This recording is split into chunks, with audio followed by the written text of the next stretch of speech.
So this question is about electromagnetic induction, and the first one is to define magnetic flux linkage. So with this one, a good place to start are the equations, and we need to remember that magnetic flux is phi, which is B times A, but magnetic flux linkage refers to number of turns. So magnetic flux linkage equals BAN. In other words, magnetic flux, which is the BA part, multiplied by the number of turns, which is the N part. For part 2, a thin insulated wire has length L. The wire is used to make a flat coil of average radius R. A uniform magnetic field of flux density B is applied normal to the plane of the coil. So for number 1, the number of turns N of the coil can be determined using L and the circumference of the coil. Write an equation for N in terms of L and R. So we need to unpick what this is saying. So we've got an insulated wire of length L. We know that it's got a radius, and we know that we want to find N.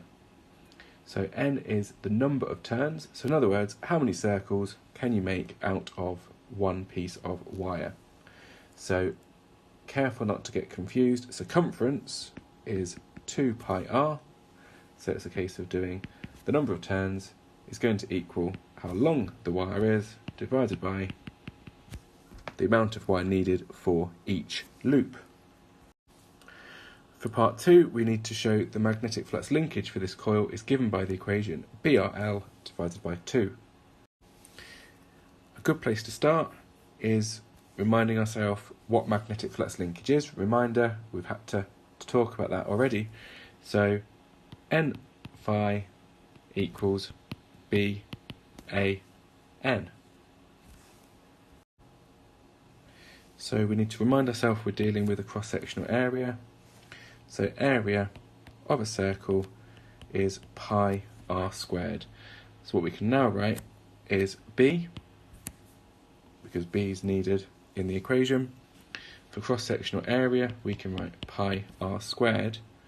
And then for N, taken from what we've done just here, we can write L over 2 pi r.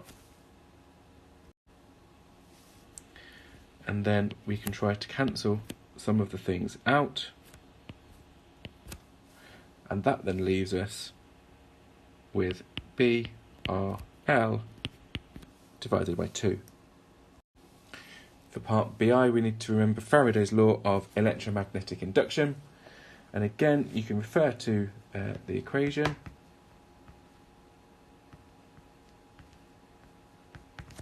Delta n phi over delta t. However, ideally we do want to use words with this one, so we can say the EMF that's induced is directly proportional to the rate of change of magnetic flux linkage. The key word there is linkage because we're referring to the number of turns. For part 2, a coil rotates in a uniform magnetic field, and 3.1 shows the variation of magnetic flux linkage with time t.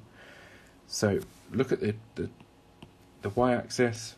So the first one is magnetic flux linkage, and then we've got the EMF. So there's a couple of ways of thinking about this. Probably the easiest if you take maths is to think about differentiation, because EMF is delta n phi by delta t, and Lenz's law with the minus. So first things first, let's consider when we're at a maximum. So in other words, that's going to be, because there's no gradient, when we're going to have zeros on our graph underneath. So E will be exactly 0 at 1 millisecond, 3 and 5 milliseconds. And then it's a case of remembering the shape of the graph. So with Lenz's law, things will obviously be negative because things happen in the opposite direction. So when this is positive, that will then be negative. Another way to think about it as well, when you've got the greatest change, that's when you're going to get a maximum. And then again, we've got a big change just here, so that's going to refer to this part here. And then again, greatest change here, so that's going to give us the negative side there. And then the greatest change here gives us the maximum EMF there. So, quick sketch. Just note, if you have 2 of the squares above, make sure there's 2 squares below, or if you chose 3 squares, same again, make sure that it's the right size peak. For part C, we have a diagram of a simple transformer.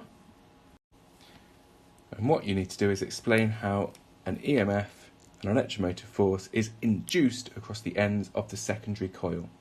So the first thing to refer to is the primary coil. What you need here is an alternating magnetic flux,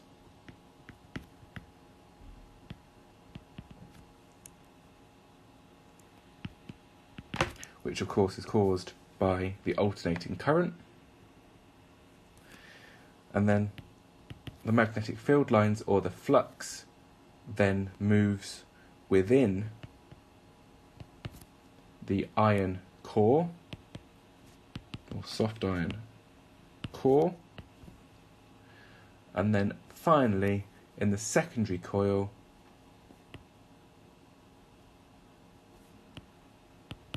you can say that it is linked. You've got lots and lots of terms. So it's linked by the alternating magnetic flux.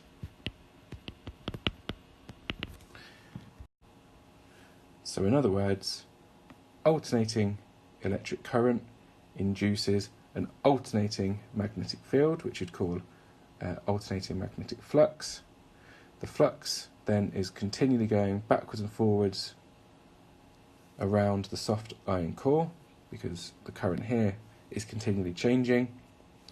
And then because we've got the lines of flux continually cutting through the secondary coil, that then induces another potential difference on the other side, an EMF on the other side.